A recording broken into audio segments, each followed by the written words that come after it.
If you're watching this later, then welcome to the future.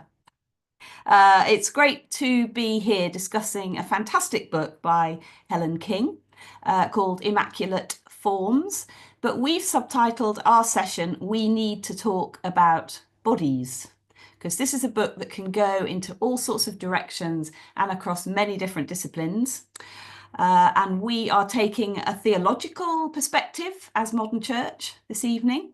I should say I'm Alison Webster, I'm General Secretary of Modern Church, and this is one of a series of online panels where we discuss themes of interest to those in churches, those on the edge of churches, and those who maybe no longer have anything to do with church but are interested in issues of spirituality. And our theme tonight, I think, is particularly apposite because focusing on a human universal, which is the fact of embodiment. Those of us who do have anything to do with churches are well aware that the record of engaging with embodiment is not great. Yet spiritual thought leaders have embraced the new possibilities that feminist, womanist, queer, trans, non-binary, disabled, post-humanist, post-colonial and eco perspectives offer into the cultural space of questioning and rethinking the whole question of what it means to be an embodied person. Who are we really? And how does our body function in asking and answering that question?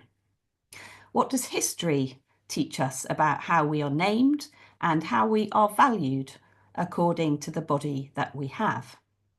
And of course, the bodies that we have are ever changing in all sorts of different ways. Is there anything at all essential about gender and sexuality?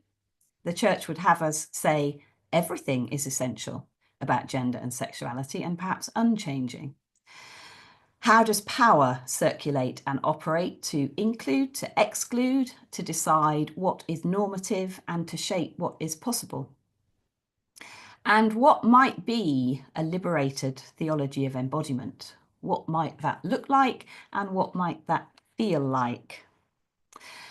So that's a big agenda and we're not going to cover it all in an hour and a half, but we do have three fantastic guests with us this evening. Helen King, who is the author of the book. I'll introduce each of our three panelists briefly, but I'm sure there are things in their input which will elaborate on who they are. And in a minute, I'll just explain the process that we're going to go through this evening.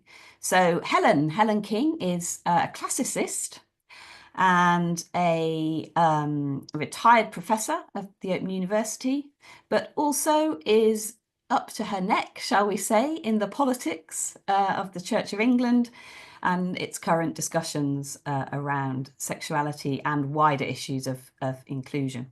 So Helen is a good friend of Modern Church and has been with us for many events. So it's fantastic that you've agreed to take part this evening and to talk more about your book.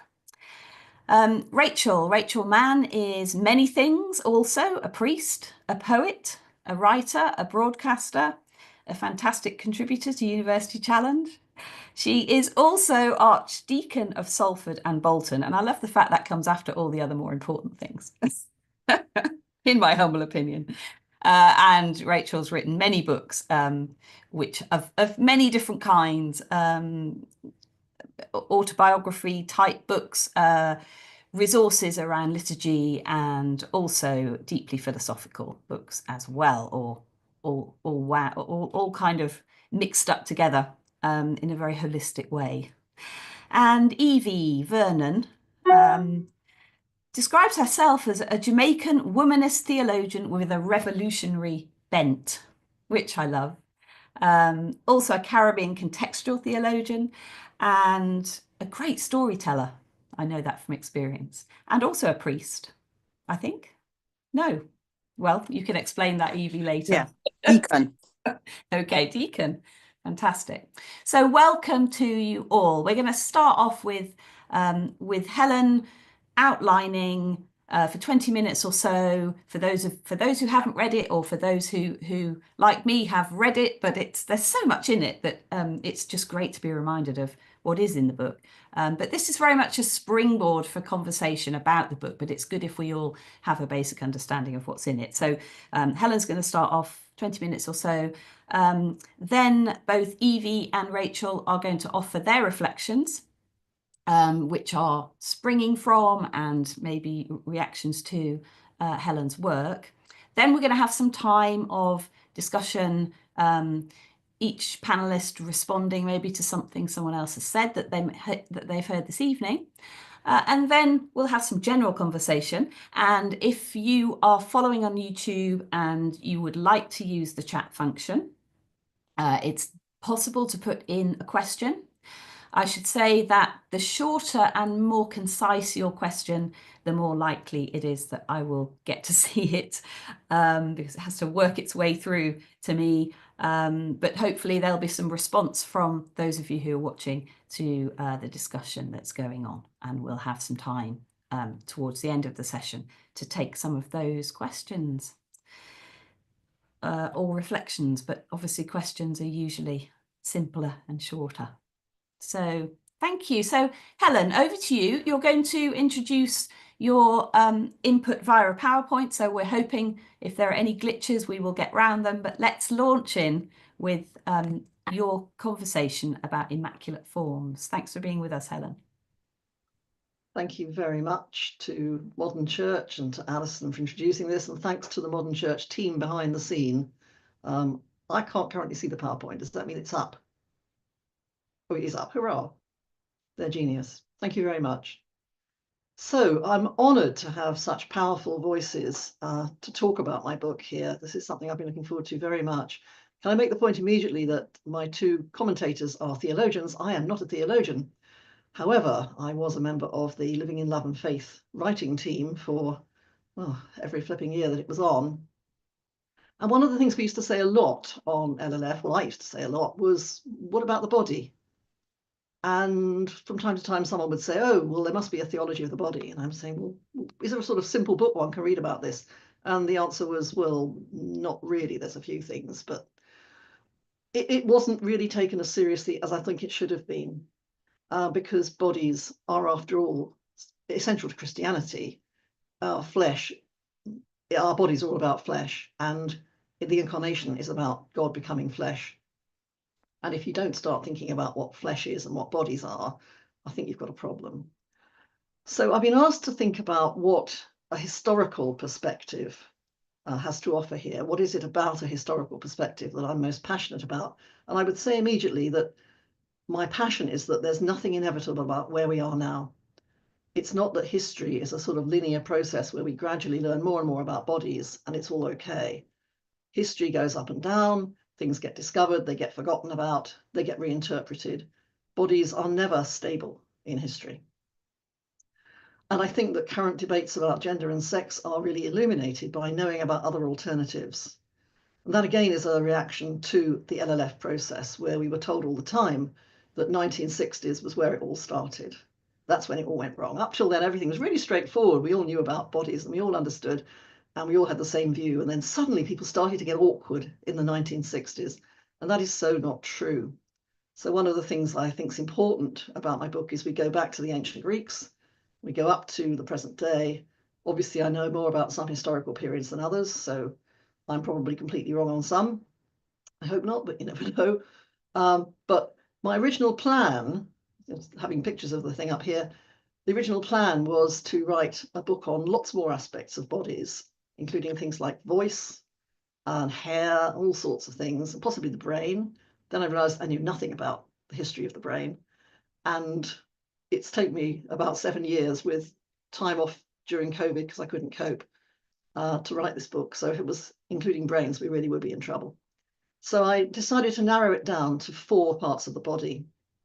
Now, this obviously immediately looks like I'm saying that's what a woman is, 4 parts of the body. I'm not. I'm saying that those are the 4 parts about which most discussion has happened, particularly in the history of the West, because I'm a history person who's done the classics and then Western European history. So although I do go outside to other cultures, the focus is Western Europe. And within Western Europe, I would say breasts, clitoris, hymen, womb are the four parts that have had most discussion. And that means I go from the outside to the inside. I go from the more visible to the least visible. And that's the direction of the book. The cover for the UK version, which you have up here, has an anatomical image of the body with the insides of the body with clitoris flowers all around it. And the clitoris flowers were really important to me because the image of the female body as something floral is very important. I'll say a bit more about that in a moment. Now, as I wrote my breasts, clitoris, hymen, womb book, the themes of medicine and religion came out very strongly, that those two were the gatekeepers which worked together through Western history to tell women what their bodies are and what they should do and who is really a woman. One of the images I haven't shown here because there are issues on copyright and things is an image from the 16th century of Christ the apothecary. Christ the apothecary in the apothecary shop writing out a prescription to cure original sin. And in that image, Adam and Eve are standing stark naked in front of him, waiting for the prescription. So the cure for sin is somehow through Christ the apothecary, medicine and religion tied up all the way. Now, theology is clearly not done in a vacuum. It's always done in the context of a society. And medicine too, in terms of what medicine looks at, what it thinks is important, is always done in the context of a society or a culture. Medicine tends to claim the ultimate authority, that it's using what is natural. And medicine and religion together have always argued that, well, always attempted to argue that bodies are somehow fixed, and that's something we can't argue with. And then from that fall all sorts of other things like women's roles being fixed, the relationship between men and women being fixed, and you can't argue with any of it. And if you get desperate, the answer is always medical science. Yet history shows us all the way through bodies being altered. That's the most basic level, from combing your hair and trying to look vaguely tidy. I point out in the book that not doing so was enough to get you admitted to Bedlam, to a mental hospital in earlier historical periods. Just looking like a scruffy mess was enough to show that you were clearly insane.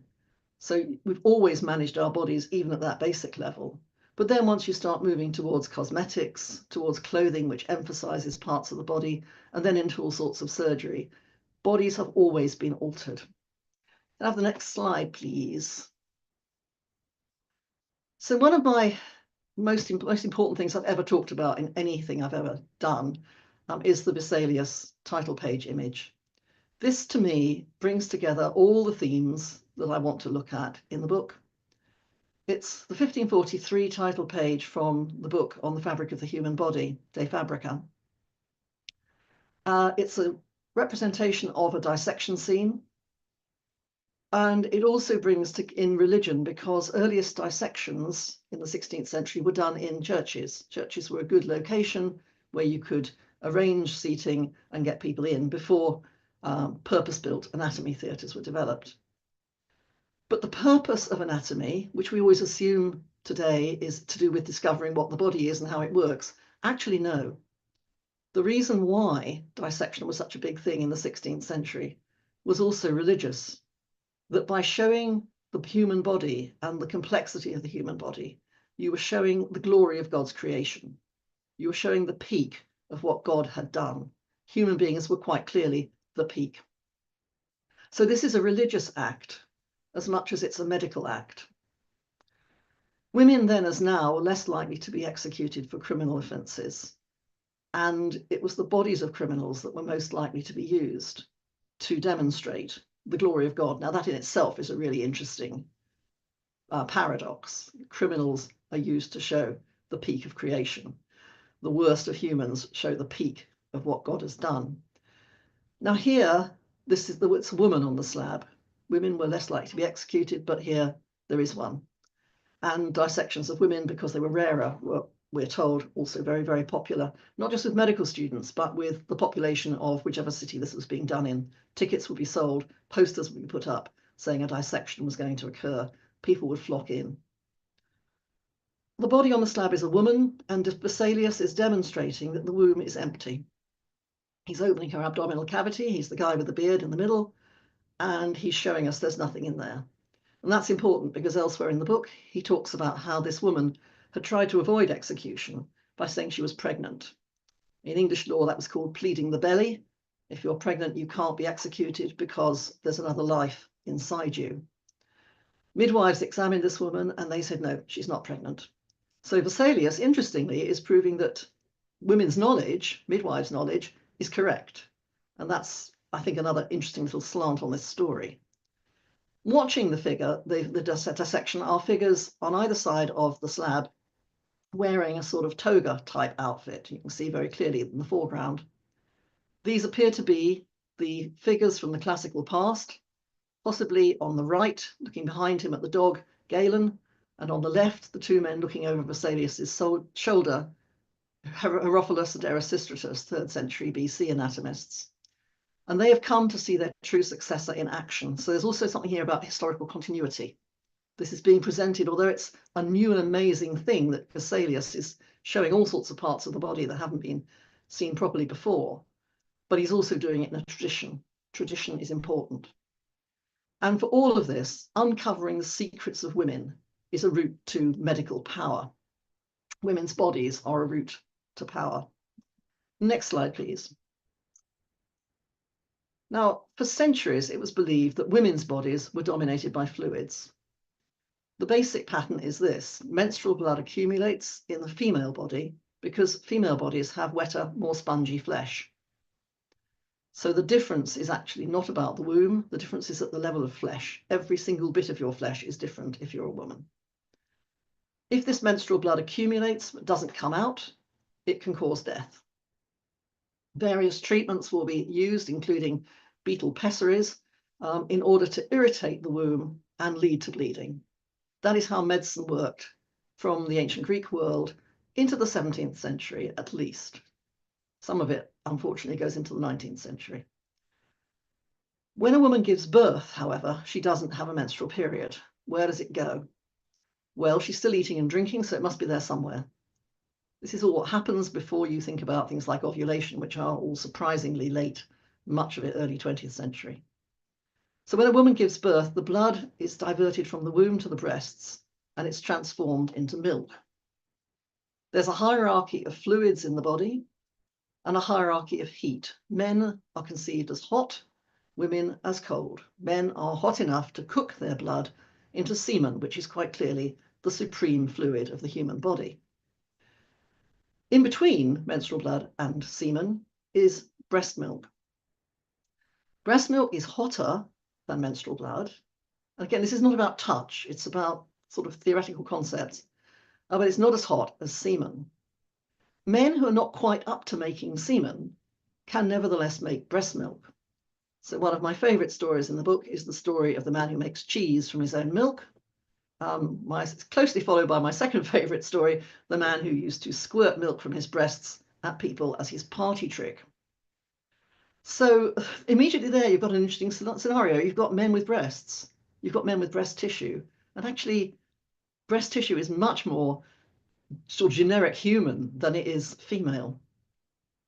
Now, the religious use of these medical ideas is clear. I talk in the book a lot about Eve and Mary as the bookends of the story of salvation. Jesus is made from Mary's blood. His form, his flesh is made from her blood, and he's fed by her milk. So his blood shed on the cross then becomes a later transformation of her blood and her milk, which fed him.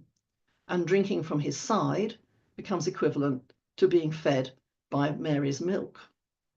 Blood, milk, men, women, Mary, Jesus, they're all connected. So there were assorted churchmen I discuss in the book who believe they were fed by Mary's milk. I also talk about Eleanor Dulioli, a late 15th century woman whose virginal body produced milk in her lifetime and after her death, milk which was consumed very enthusiastically by her confessor and by other clerics. When she died, and there was already a question about whether she was in some way saintly, the post-mortems to investigate whether her body was normal or not were performed by the medical faculty at Bologna University. So medicine and religion working very closely together. Next slide, please. Now, I've mentioned the clitoris flower. Naming our bodies is another theme I've got in the book. The rich historical imagery of names for parts of the body. Many words are based on flowers and how that can be about both beauty, so not body shaming, but saying your body is beautiful, it's like a flower, your female parts are floral. But it's also about fragility. The message is usually that you can lose your bloom very quickly, especially by sexual experimentation or by rough handling of the flower. Now, this is all obviously metaphorical, but really important in terms of what women can and can't do with their bodies. The images from the Shoreditch Sisters WI, Women's Institute, their vulva quilt made in 2011 as a protest against female genital mutilation worldwide. When they made this quilt, a member observed in a blog post, "I've honestly never said the word vagina so many times in one day," only to be reminded afterwards the vagina is technically the inside bit, and we were making vulvas, the exterior bit. Now, this whole what do you call your parts and do you actually know what your body's called really shocked me when I wrote the book. The statistics for how many people actually know the difference between a vulva and a vagina are depressing in the extreme. The wonderful Jen Gunter, Canadian doctor of obstetrics and gynecology who wants to empower women with knowledge of their own genital organs, has a great Venn diagram with vulva outside and vagina inside, overlapping. The bit in the middle is the vestibule, the entrance. But people don't even seem to know that, even now. So again, it's not linear. We've always called our bodies different things, but sometimes we actually need to get a bit of technical terminology in there too. And of course, remember, the technical terminology is itself metaphorical. So vagina is the Latin word for sheath, the thing you put your sword into. Vagina is not a neutral word either. Final slide 5, please. And the furthest thing inside my final chapter, the womb, I thought was also worth saying a little bit about here. The womb is both a sewer in the history of medicine. Remember, sewers are not necessarily bad. It's better than having a load of waste. It's good to get rid of it, but the waste concept is there. But they're also miraculous organs with amazing powers. Here on the top left, you have a model made to train doctors, made in Germany, exhibited at the Obstetrical Society of Philadelphia in 1889, which is a model to demonstrate what it's like inside a woman. It's quite disturbing as an image, I think, particularly the stockings. There's something about women and stockings and bits of leg that I find really upsetting in some of these images. The model to train medics was actually made even more disturbing by having a detachable rubber womb, which you could then move into different positions to practice your skills on in terms of delivering babies. The image in the center, 18th century image of the womb reading a book, as I always call it.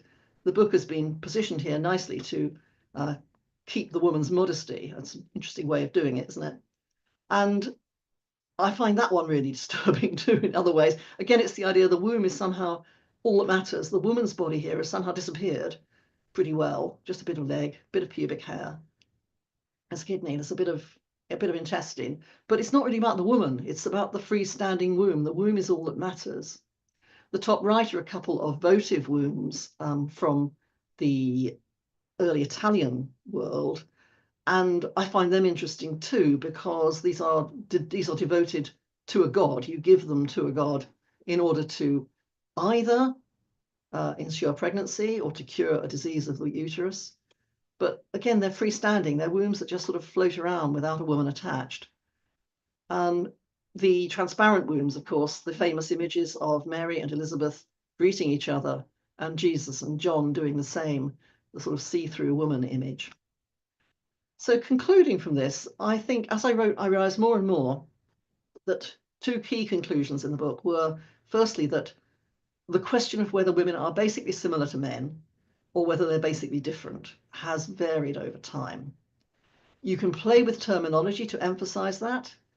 The clitoris, for example, has been called the lady penis. What happens if instead you call the penis the male clitoris? What's the order there? What are you doing with language, even in modern language? There is now a female prostate gland. There you go. Are we really that different? or are we basically very similar? And does our shared humanity make far more sense to concentrate on rather than the differences that seem to take up all our energy? And the second key conclusion is this, that binaries don't work. I think that's best seen in the long history of intersex characteristics or disorders of sex development or differences in sex development or hermaphrodite. These words sort of overlap, but sort of don't in terms of how people whose characteristics are not live simply in one sex or the other was seen historically. So someone who's assigned female at birth can later in life, or only post-mortem, discover they have no womb and they have testicular tissue. What do you do with that? Do you say, okay, the body is decisive, this person is actually a man? Or do you say this person has lived as a woman all their life? This is a woman, what's your problem? And that's been known about since post-mortems became more common in the 19th century. And I think it's a very important way into thinking about trans identities today as well. So I'm going to stop there because I really want to hear what everyone else has to say. Helen, thank you. Thank you so much. Absolutely fascinating. And the book is magisterial, really, and just the amount of story, the number of stories that you tell, and through the stories, just the extent of just the relativity. You kind of feel all of your common sense assumptions kind of lifting the further into the book you go. And I think I'm really interested to see what we do with that theologically for the rest of the evening. So I realise I haven't asked which of our next two speakers want to go first. So let me just take a pick. Evie, do you want to launch in next? Welcome, Evie. Thank you. Well, what a book. It's, it was amazing to read it. I will say it is dense, so it's the sort of thing you have to go back to. So in responding to it, I'm going to kind of riff off two things based on my own experience growing up with a female body. So in Jamaica, so in the 50s and early 60s, when I was a little girl, and I could run around in the countryside with my cousins and nephews, and I could be topless, and we raced around and we swam in the river naked, and nobody cared. And then, these things called these bumps of the chest started to develop and to itch and become something. I went to a Roman Catholic prep school, and one of the sisters, when we were around 10, decided to have a talk with the girls separate, and father spoke to the boys. And she told us about this saint, I forget who became sainted because she refused to let somebody or other touch the sacred parts of the body. And I looked at my friends and I said, well, what the heck are they talking about? Which part of the body is more sacred than something else? And never got it. And, this whole obsession as it became with breasts, and you had to wear what were now known as training bras. Now, what the hell is it training your breasts to do? 28 AA. Okay, whatever. Then I went to a girls' boarding school, and bodies were really, so you began to have all the myths around breasts. Breasts were very important, and which breasts were good things. And somebody sneaked in Cosmopolitan, and there was this thing called the pencil test, where you were supposed to stick a pencil under your breast, and the pencil was supposed to fall down. Well, by that time, my breasts had developed, and no pencil was going to fall down out of it. So were these bigger breasts good things or bad things? But then bigger breasts were supposed to be good, but only if they stood up. in a particular way. And then remember now, we were a mixture from all different ethnicities and what have you. And we all looked different, and what were desirable bodies. Then I got into the whole thing of church. And this became theological college and whatnot.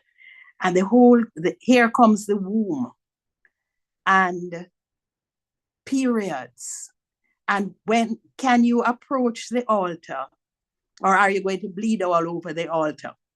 And as a young deaconess, I remember one of the ladies coming to me and saying, is it okay for the menstruating young women to come and take communion? And I said, but sister, you see me, in the sanctuary every week. Do you think I'm not having that I've somehow worked it out carefully?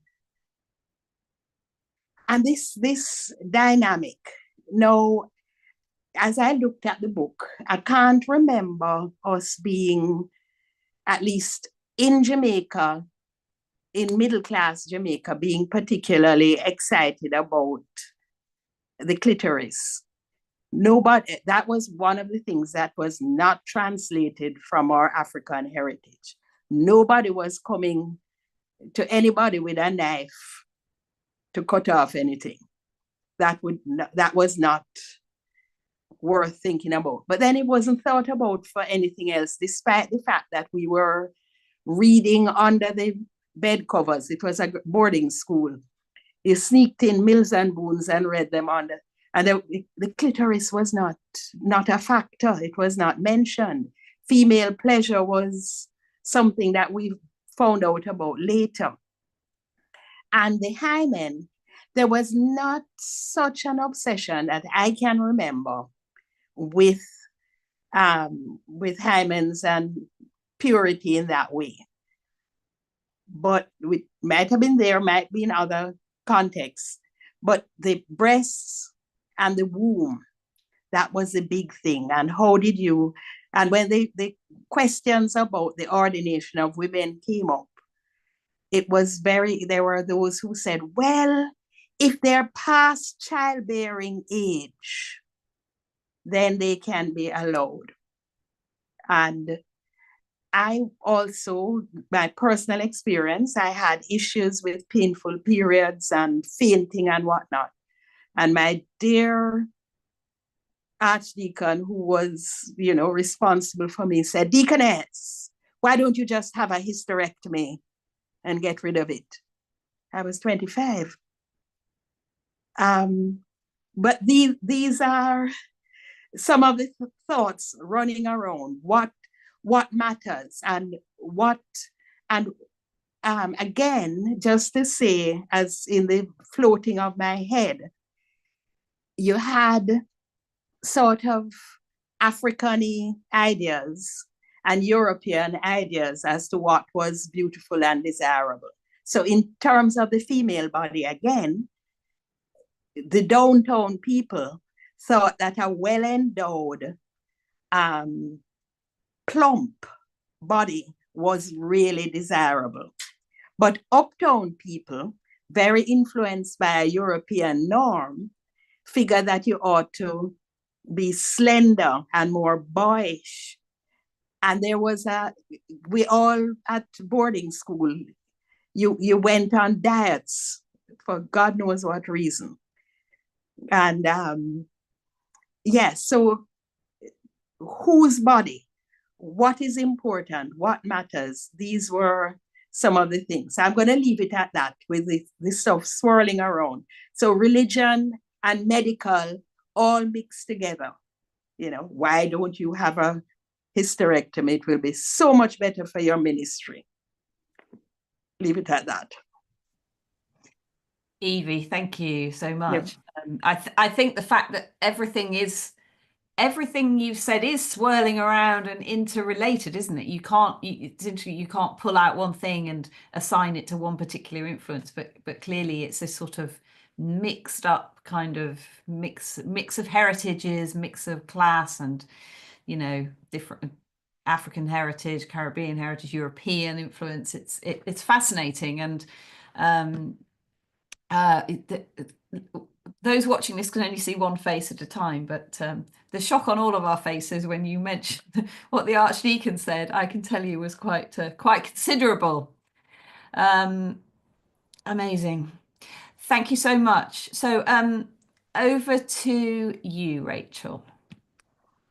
Thank you, Alison. And before I say something about Helen's book, Evie, can I just say that as someone who lived in Jamaica for a while, admittedly in the early 90s, I recognize so much of that uptown, downtown mentality in what you said. It's a huge honor for me to have been invited onto this panel to talk about this remarkable book. Helen, I just want to say that one of the most potent things about it is, as someone who's been studying the body for decades now, this feels like the first book that I've read that weaves together religious and medical perspectives. I've read books in both categories, but this weaves it together so beautifully. And by focusing on those four, dare I say, iconic body parts, it offers a real structure for anyone who might be struggling to orientate themselves in what is quite a dense book, but is also, I think, a beautiful and beautifully written book. In terms of what I want to say, gosh, I could go in so many different directions, but I want to talk a little bit eventually, if I've got enough time, about some trans perspectives as a trans woman, and how I read this book and what it set off in me. But where I want to begin is with what we might call the double bind, which I think this book brings out beautifully. And I mean, if we just take the breast for example, the thing about breasts in terms of our religious and our wider social culture is that it acts as a kind of summary of the way in which women's bodies and women's identities are constantly trapped in this double bind of the inability to win. What do I mean? Well, for example, breasts are praised for their capacity to produce milk, nourish babies, etc., etc., and therefore they're good. That is a good thing, and maybe even a holy thing, as Helen has already indicated. But of course, they become fetishized as well, and totemic as these sexual objects, and which I think Evie was really sort of bringing out, this sort of strange way in which, well, you know, is it larger breasts better? Are pert breasts better? And that they become these objects, particularly of the male gaze and fixations. And in a culture, or in cultures very much like those that have been shaped out of Greece and Rome, and specifically by Christianity, women get caught in this absolute double bind constantly. And one of the places where that happens for me theologically is, and I've put a little line down here, you know, what are the lines between the monstrous and the holy when we're thinking about women's bodies? And when we think of this in terms of some of those images which Helen shared, what we see there is a medical version of women reduced to meat and cut up as articles, no longer subjects, but sort of just objects, perhaps in a horror movie. But also that the female body, or the classic female body, gets coded as monstrous because, well, Helen doesn't talk about the pelvis in this book, but that's another area of interest that when medics first began to examine the female body and in detail, one of the things, of course, that was noticed is, oh my goodness, this pelvis is bigger, it's different on average than the male one. And if the male position is seen as the normal one, well, then that's weird, that's odd, and indeed deformed. There's an extraordinary book, and I can't remember I think it was Roberta McGrath, called Seeing Her Sex. She does a comparison between the pregnant body and bodies of male soldiers in the Civil War who had photos taken them after death, and their tummies are bloated because that's what happens when bodies die. That often, that it blows up, and so that she suggests that the pregnant body itself is seen as a sick body, because, or a near-death body. It gets parsed into death. So, I think it's just a really fascinating dynamic, and it gets played out in our religious iconography, by which I mean Christian iconography.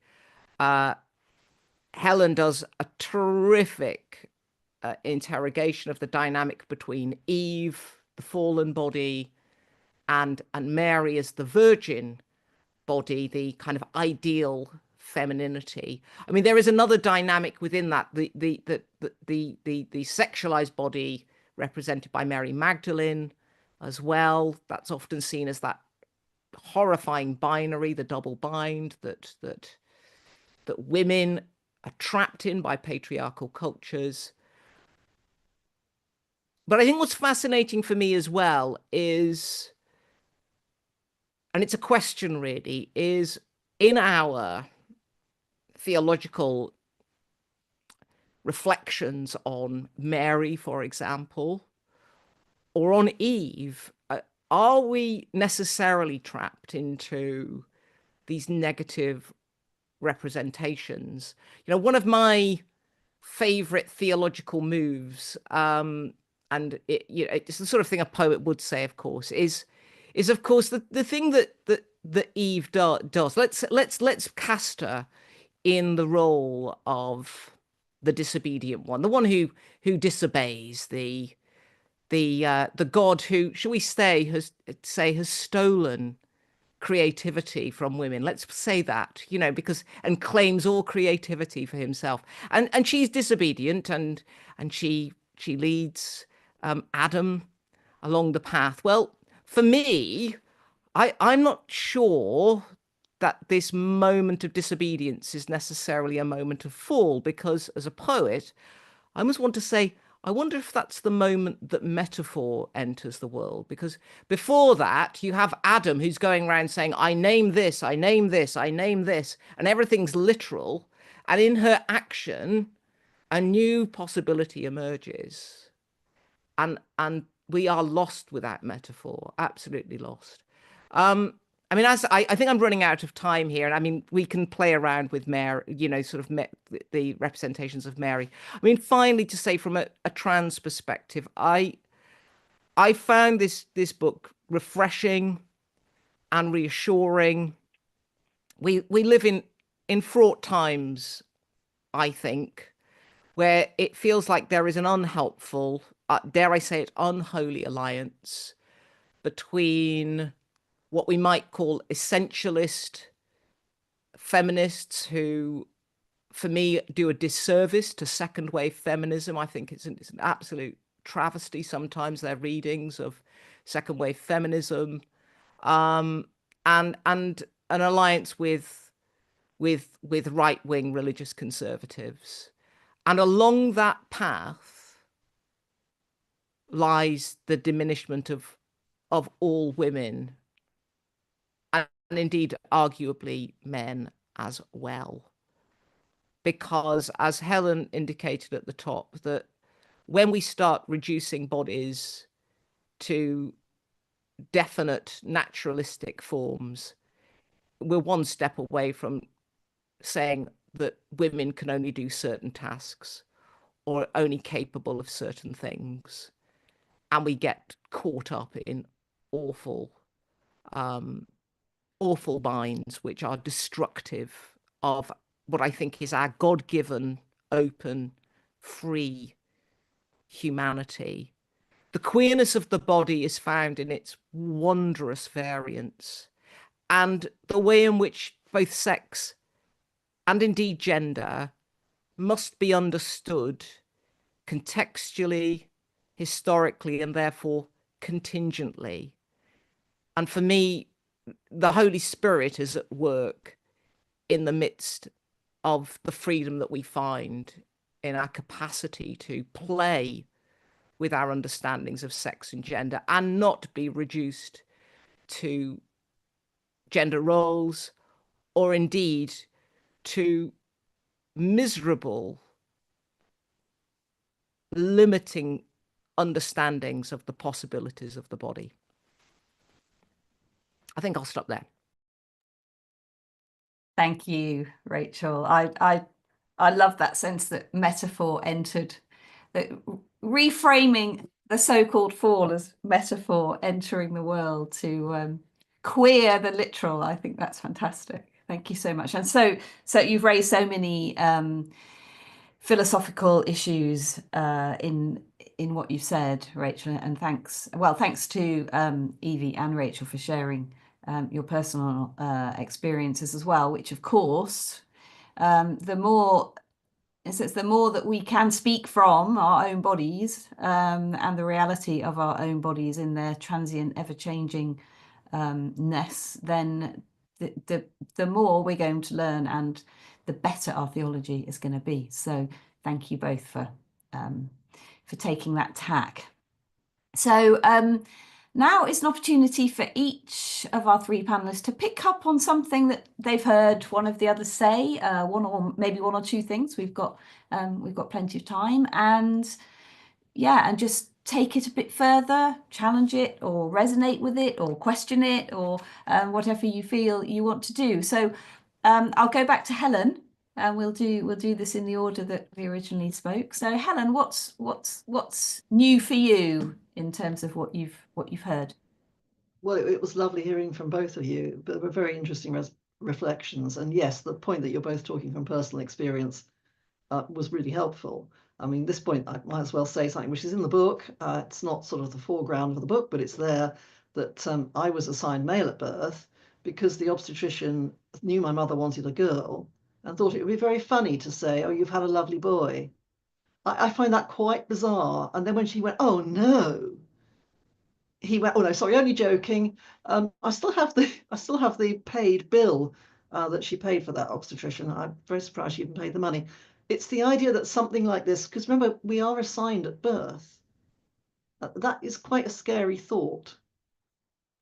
On the basis of not very much knowledge of the body, or purely on the outside. One of the things that shocked me when I was writing the book was that there actually is a figure for how many millimeters an organ has to be before it becomes a penis, and under that it isn't. I mean, this is quite extraordinary to me, because this is a baby, for goodness sake. So I really resonated with Evie's description of running around naked as a child, because, that's what you do. The body is just the body, and it's not a problem. And telling people to cover things up and getting all twitchy about it does seem to me a very odd way of dealing with it. I also, of course, loved Evie's comments about uptown and downtown and about living between those two images of the body, which is a really interesting thought. That we all grow up with what we're supposed to look like. And in modern culture, that's things like, models, movies, selfies, the whole influencer culture, what you should look like. But when you're growing up with two different models alongside each other, that must be really, really challenging. And also, of course, the whole periods and the altar thing, which is, still alive and well in all sorts of circles. I remember the story when women were first ordained in the Church of England of someone saying that they'd discovered that the male priest was sort of going through their handbag and in the vestry and sort of say, what are you doing? And, well, I'm just checking if you're menstruating. Well, come on, you're not likely to work that one out because someone's got a tampon in their handbag, are you? I mean, that is not instant evidence that it's happening at that precise moment. But that sort of obsession that you can't somehow take the blood of Christ if you're then going to pass it out in your menstrual period. What is that? Is just weird, is it not? Anyway, Rachel also, there's so many things, the double bind, absolutely, the breast thing, that breasts for use versus breasts for show. You've somehow got to have one sort or the other. It's an extraordinary way of trying to think of the body. And does Eve have to be negative? Does Mary have to be negative? No, clearly not. But that's the way that most of our stories have been told to us. There are examples, which you'll know, and which I've got some in the book, of particularly women in the early modern period trying to rethink the whole thing. And of course, you've got the usual feminist one of, when God made Adam, he was only testing. So the idea of actually reversing the order of the sexes there. But I think the answer, no, of course you don't have to do Eve and Mary as negative, but that's the way that it's been played, isn't it? And that's patriarchy for you. Thank you, Helen. That's you done for now? Or pause? Great, thank you. Evie, what do you want to, what have you heard that's new? Well, it's all fascinating, and to focus a little bit from Helen, I was thinking when you spoke about the question of naming and naming the body parts and which is the correct name. And I'm struggle with the notion of westernized Greek or Roman thing as the correct name. Now in Jamaica, we just speak to everything that is female genitalia is pum pum. And that means, so you're not separating the bits out. And I think that can be quite liberating in its way, And again, when Rachel was talking, and I was thinking again about breasts do come up quite a lot. And again, in the debate about ordination of women, we as women had quite a thing going on. Did you get cassocks that had breast darts or not? Were you supposed to conceal them or celebrate them? And there were a lot who went down the line of saying, oh, we're celebrating them. They're good. Men, deal with it. These are, one more, which is the question a dear priest asked. So what happens if a woman priest becomes pregnant? And I said, oh, Father, 3 months maternity leave with pay. And the cassocks are already designed. Look at most of the priests there have good round bellies. It'll be fine. So. Thank you, Evie.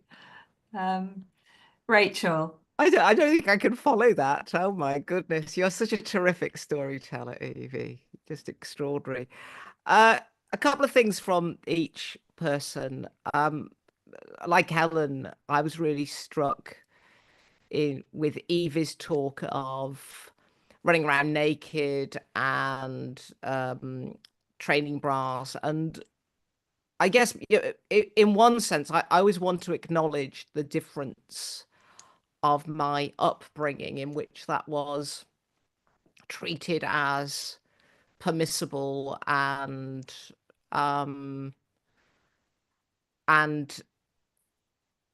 not to be commented on. And I'm thinking that there's a wonderful, right, it's a very sweet song called When I Was a Boy by Dar Williams, in which she talks about her experience of growing up and how, she was able to ride her bike without a top on, and then she reached a point at which it was stopped. And so Evie reminded me in a very, very powerful way of the extent to which women's bodies are regulated, and that very notion of the training bra. I mean, as you say, Evie, training for what? But it's training for what? A life of regulation and control and discipline. And you know, it's interesting for me as someone who had an unusual upbringing and developed breasts in my 20s rather than in my teens, that there was something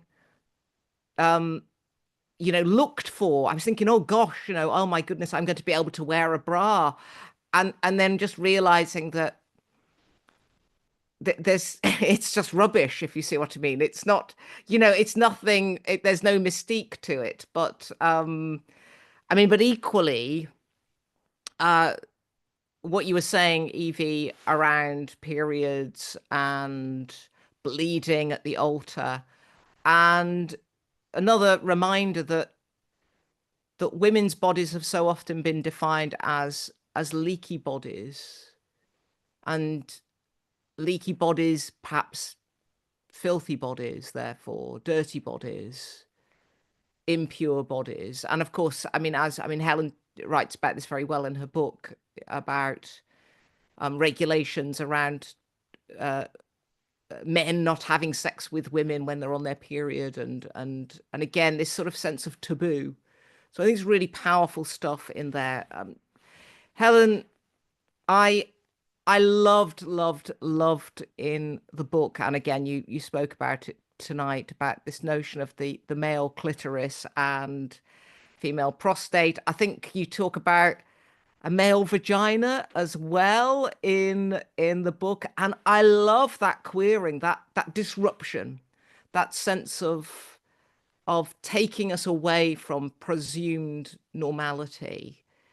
And although there's a bit of me, I'm not on X anymore or Twitter or whatever, but I'm just thinking it's almost worth going back on just to troll some alt-right person by insisting that they're that they've got a male clitoris and just blowing it up.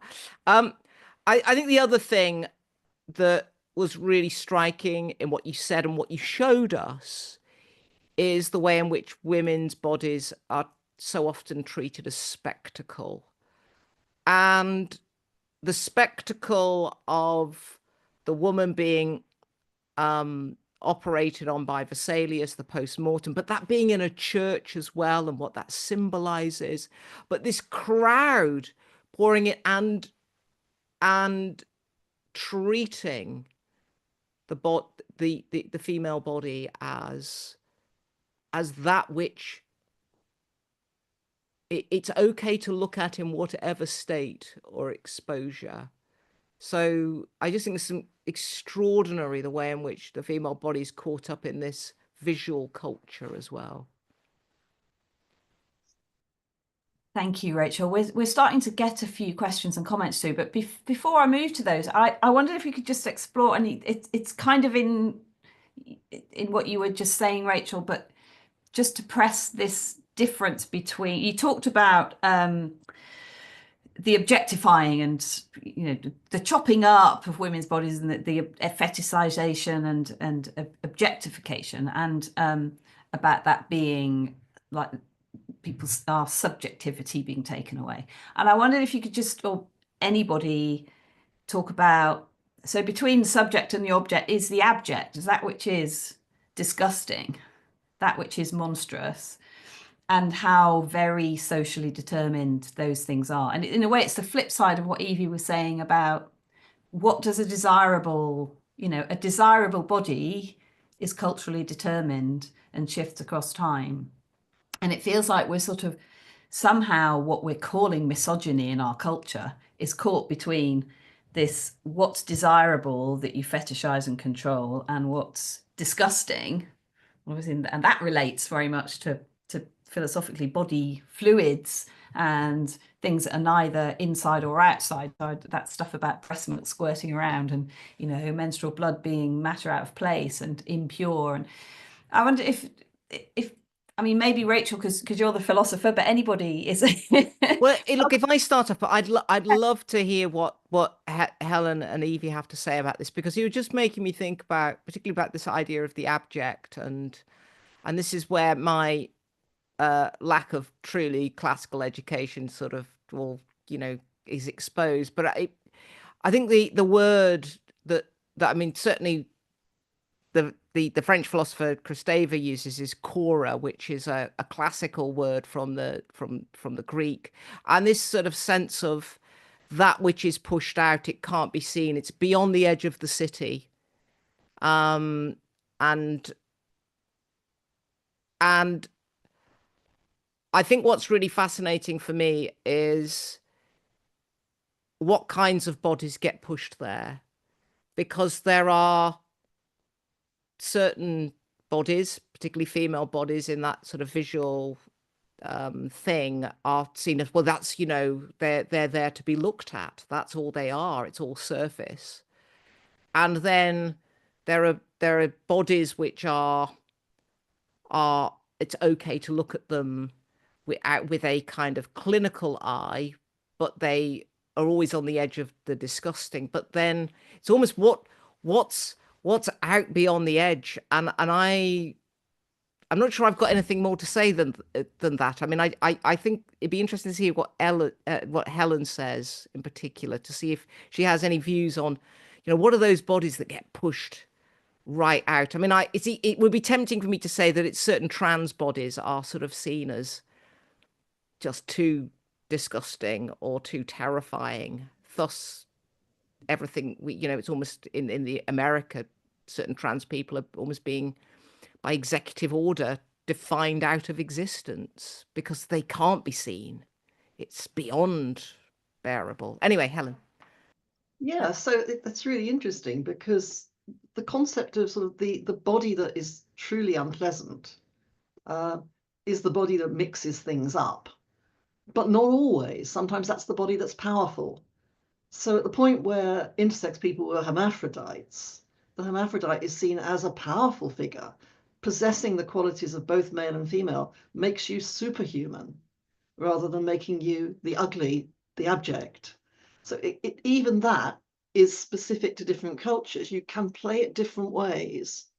You can see someone having the characteristics of both sexes as being the perfect form, or you can see them as being absolutely disgusting. You've got to be one or the other. And the history of surgery on people whose bodies didn't really fit, it includes those who are saying, well, actually, everyone in that category really is female. So you need to remove bits in order to make sure they are, to make their bodies match the thing you think they should be, or saying, well, actually, they're all male. So you just, it's not even consistent within one historical period. In the 18th century, you get people saying both things at the same time, because you just can't decide, because these bodies are disturbing. So, what do you do with them? And I also was thinking, as you were speaking, about the search for organs. So in the book, I talk about how the clitoris was seen as a complete freak thing. Like, good grief, what is this?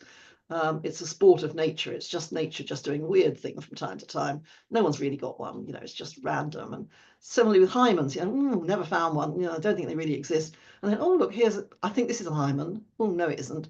And there was one particular story I tell of an anatomist actually trying to look at the postmortems of women he defined as ugly. So women with deformities, women with some sort of skeletal deformity, and saying, well, actually, that woman is so ugly, no one would ever have wanted her. Therefore, we'll examine her body, because if we find she's most likely to have a hymen, no one would have wanted that body.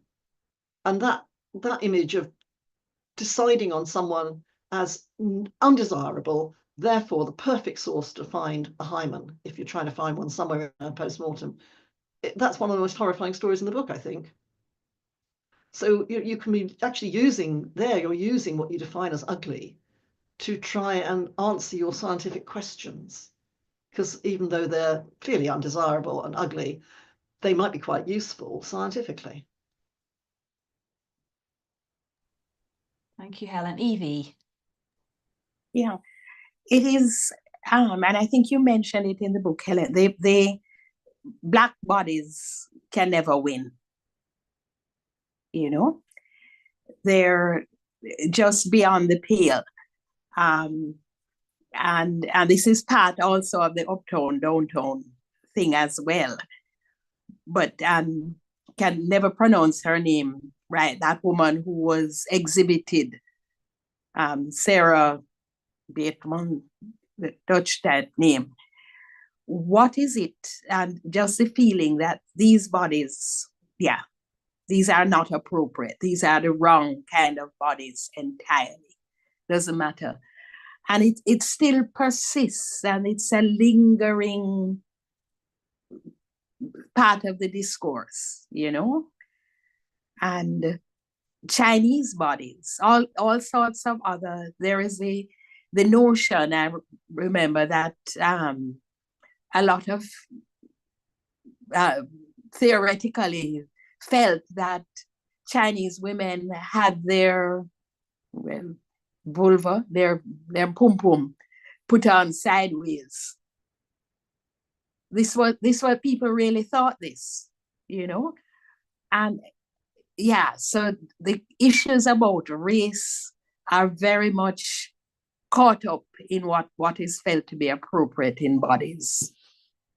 Yeah, and also what's convenient. So you can say all those things about Black bodies, and then if you're living in antebellum America and you need a wet nurse, you can bring in a Black slave, and somehow her milk is just the same as a white woman's milk, despite the fact that what you're doing is probably taking her away from her own child and perhaps damaging that child's health potentially. But nevertheless, her milk is somehow okay. Although she's ugly in your eyes, her milk is okay because you need it. It's this sort of the way that milk's particularly interesting here because there's some very strange things that go on with this. And we haven't even mentioned the idea that milk is a medical product, right? A health-giving product for adults. So what do you do there? You know, in the history of Western medicine, milk has been used to cure all sorts of things, like sometimes conjunctivitis, which apparently is on the web still today, but maybe don't try that one at home. But milk can be used to cure things. So how do you take it? Do you take it direct from the breast? Oh, hang on, but isn't that going to sexualize the breast again? So, you know, nurturing, sexualized, ooh. And also we haven't talked about the human-animal divide. That's another interesting one. So we drink animal milk, but we don't drink it direct from the animal, although people have drunk it direct from the animal. There's a little section in the book on direct udder feeding, which is a nice technical term for it, where you take your baby and you stick it underneath your animal. That just seems to us completely weird, child suckling from animal. But then we've also got, you know, Romulus and Remus and sucking from the wolf. And, you know, there's a lot of animal-human stuff going on in there as well, which is quite complicated. Thank you so much for that reflection. And I'm, you know, I think the depth of the racialization of bodies is, I mean, as Evie, as you said, it's not just still hanging around. It's actually, you know, at the heart of how how racist societies or white supremacist societies define what makes a desirable body, whilst also having that element of I can't say the word, Rachel, you can say it, fetishization of Black skin, and that can be in gay cultures, in straight cultures, and of course that the element of that racism is as much about desire as it is about hatred, desire, and jealousy. So there's a whole kind of toxic mix, isn't there, in there?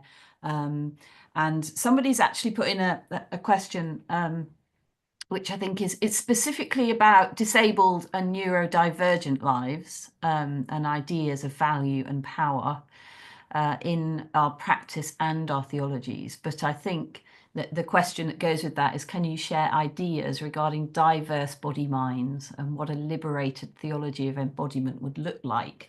So there's a different element of diverse bodies and how power operates to exclude and oppress.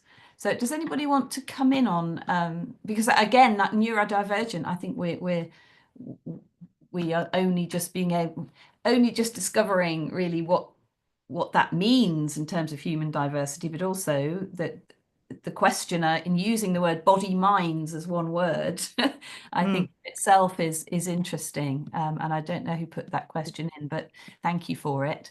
I just, yeah, Alison, I just, again, just a couple of brief thoughts. I mean, partly, I feel like I'm speaking as someone who's just slowly trying to figure out my own way here, because I've been on my own neurodiverse journey and the process of being supported through a diagnosis. And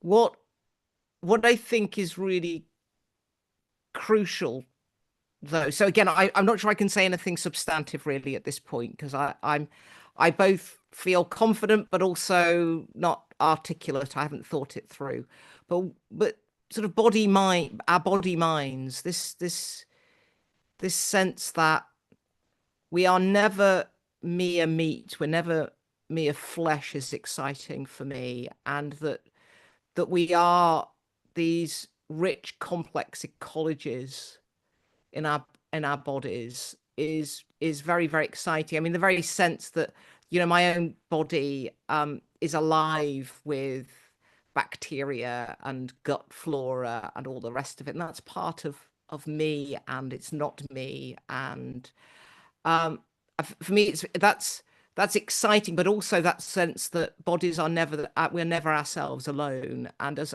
a theologian, I take great excitement in the possibilities of the body of Christ. And so often that becomes because it draws on biblical images of parts. You know, there are different parts of the bodies, of bodies, and which part are you, and all the rest of it. Well, you know, I get that, but for me, what's more exciting is about the queerness and the richness of the body. And, you know, we haven't spoken about Jesus or Jesus Christ tonight, and for very good reasons in all sorts of ways, but this isn't the place to get into it really. But the you know, the crucified, risen and ascended Christ is a queer body for me, and we are called into that body, and that body is not necessarily to be coded as male or able-bodied or as normative in any sort of way, because how could that body be? As a disabled person, I have a hidden disability. Not, you know, again, certain people would say neurodiversity is a hidden disability, others wouldn't, but I have a hidden physical disability, which is really significant for who I am. How I find positive, constructive theologies around disability, from understanding my own body and hearing other disabled people talk about their bodies and their experience, is to say, what happens if we start from those disabled bodies as place sites of gift and of potential glory and promise and possibility, and critique of the obsession with normative bodies. Folks are, for the most part, temporarily abled at best. And again, you know, even the binary of disabled and abled, I think that's an interesting thing to look at, queering that. But you know, I always want to come back to the image of God and the likeness of Christ, and to say, well, as a disabled person, if I start from that as a place of wondrous glory in the heart of God, God as disabled, or God as trans, God as queer, God as non-binary, I think at that point we do incredible creative things. Thank you so much. Helen or Evie? Yeah, I suppose one other thing I just want to add to that is that our bodies are not stable through our lives. You know, we go through periods where we are a lot more able-bodied than at other times, and aging, which I'm doing quite well at the moment, all sorts of exciting new conditions and parts of my body I didn't even know I had. I mean, this is terribly exciting. Did you know you had a left atrial appendage? Well, there you go. It's this thing that I'm actually discovering my body as I go here. But when you think about the aging body, we are all becoming in some way disabled. We're all, look, three of us sitting here without glasses on, we're all disabled. It's a disability which we can overcome quite easily. But nevertheless, it is something which we have to do something about with our specs. We were all disabled. Some of us are more disabled than others, and we all get more disabled as we get older. And I think that the able-bodied disabled thing is actually not, again, I agree with Rachel, it's not really a binary. It's something more complex than that we're trying to negotiate. And that doesn't actually help if you're someone who is very disabled, as in society really hasn't coped with you at all. There is no obvious solution. And if there is a solution, no one's going to pay for it. That's the other thing. There are so many things we can do for people who are disabled. They're disabled by society. It's not just about their bodies. It's about whether society makes the sorts of adjustments which are necessary to let someone live a full life. With our glasses on, we're all okay. We can afford glasses. There's another thing. Not everybody can. So yeah, I'd like to queer that particular binary. Thank you. Evie. Yeah, I was just looking up one of in the question of disability and sexuality and desirability. That's a whole big thing. And one of my classmates, the Reverend Barrington Buchanan, wrote a book, Struck Down and Raised Up, because he had polio as a child, and he went through theological college and so on as someone with a severe physical disability, and how the church, and male, but how the church and the society looked at him, and how because he wasn't supposed to be a sexual person, and how he managed and negotiated that. It's quite an interesting read, and where the church felt, well, he couldn't be placed because how was he going to climb up to the altar?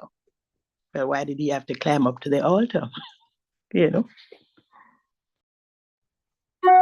Thank you. And I'm wondering about, when Rachel, you were talking about how the body is kind of chopped into bits, not literally, but in terms of how we look at it, and I, the whole question of the size of bodies, and what's the optimum size for a female body or the optimum size for a male body, amidst all of the cultural differentiation and difference, but yet, and Hannah Bacon, a theologian who's done a lot of work on dieting cultures and how whiteness and slenderness and femininity, for instance, all converge in the kind of ideal female body. And this is in a primarily in a US context, but could conservative evangelical Christian US context.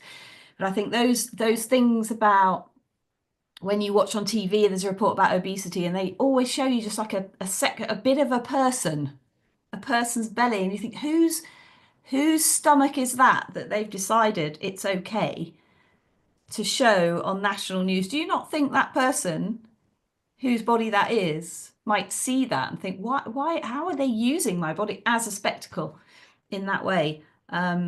So there's a lot in there, isn't there, about the health and size, and how aware are we and how critical are we of the narratives that emerge in our culture that seem to be neutral, and even, Helen, medical, medical wellness. You've got to be this, you've got to be this, you've got a BMI of whatever to whatever, as though it's neutral. So I just wonder if any of you've got any thoughts about that, not in itself, but also how we those of us in this call, people of faith anyway, what's our resistance look like to that? And what is it that we're resisting in terms of a value system, and how do we do that? Don't know who wants to, if anybody wants to comment on that, maybe you don't, but Anybody want to jump in on that? It does feel like it's, Helen, the medical religious overlap again. Yes, I think that's right. And certainly the medical thing, you know, the numbers, the fact that since the 18th century, medicine has been very dominated by numbers, measurements, size, rates, you know, blood pressure. These things vary. You know, there's not actually a fixed normal blood pressure. It's just that we've actually pushed it down over the years in terms of what we expect. So suddenly you become unhealthy when the day before you were quite healthy. These are arbitrary. We need to recognize that. And of course, some people function with particular body weights and are perfectly healthy. They may weigh more than they're allegedly supposed to, but they don't seem to have any health problems. Other people can be remarkably slender. And in fact, they turn out to have high cholesterol levels, another number, of course. And so it doesn't really work. Yet we're having this ideal held out to us all the time of what this perfect body should look like. I think that there are class elements here as well. I mean, as someone who's of working class heritage, I would guarantee, Alison, that that image of the large tummy would not be an image of a middle class or upper middle class person, that it would be a person who's stereotyped as precariat or, you know, working class, or as people used to say, on the dole, and yet, of course, there are, in terms of those class dynamics, it's I mean, it plays out in other ways as well. I mean, there are I'm talking in a church setting, there are middle class, prosperous churches where particularly women are expected to perform thinness and shininess and good hair, and as if that is a token of virtue. I mean, in one sense, my resilience to that is as fraught as anyone else. I mean, believe you me, I mean, as someone who, yeah, as you mentioned, you know, I having done telly recently, I have to say, I thought, oh my goodness, I look quite good at the moment. But, you know, the fact of the matter is that that's because I've lost 11 kilos in the last few months because my Crohn's is out of control. I mean, that's not good. That's not good, but I look great on telly. And then I'm thinking, oh gosh, you know, maybe, yeah, I quite like that. And I can think, oh, I can see why people get work on their teeth to make them white. But the resilience is, in one sense, is for me to come back to finding the joy in the body as is. And that's a hard piece of work. That this is not to say as if, oh, you know, whatever goes is absolutely fine. I mean, we all love to present and curate ourselves, but there is a sense in which maybe I've just got old, or maybe it's a faith thing, but I just think, oh, stuff it. This is the body that I am. And I want to rejoice in that and become an old crone, or, you know, just be me. And the lines are signs of something other than decay. They're a sign of a body lived in, that's been loved. Evie, did you want to come in there? Or? This is really a lot of things buzzing around. And what's a healthy body? I remember in doing HIV work, one of the things was, okay, which images are you going to display? The same thing, and really carrying on and saying, how can you put this person's body up as an example of a terrible thing? And somebody saying, oh, but if we have this person looking really emaciated, we can raise money. And I said, not that, you know, there is that. There was also the notion that a lot of people had, that, okay, they're only going to sleep. This is working class thing with women who are nice and big and round, because they cannot possibly have HIV, and yet it doesn't quite work like that. But who are we? And I like that bit, Rachel. We live, these are bodies that we celebrate because we've lived in them. They're nice. They've done their stuff. And just in terms of pushback, I remember somebody saying to me, a former boyfriend, kick him to the curb. Say, oh, you're putting on too much weight. And I said, look, if I lost a leg, I would be, how much kilo later? Would you prefer that? And that. But all of this that we don't take in and that we need to reflect on. Yeah. I suppose we also need to reflect there on bodies in terms of bodies and souls. So that's the other binary, isn't it? Body and soul. So the body is a sort of flesh envelope that you put your soul in. It's more than that, surely. We are flesh, and I don't see why we shouldn't celebrate that. It's that somehow this idea. Maybe that's something which the theologians here can think about in terms of the incarnation. If you think of it as sort of God entering into a flesh envelope, that really doesn't help, does it? Becoming flesh, being flesh, is more than that. So what do we do with that? So I'm just handing over to theologians. Well, and the word became flesh and dwelt among us. So, I mean, we do have two strands here, don't we? We have in Philippians that sense of God's self emptying himself, herself, their self, which, could be understood as a flesh envelope. But the word became flesh and dwelt among us is much, much richer.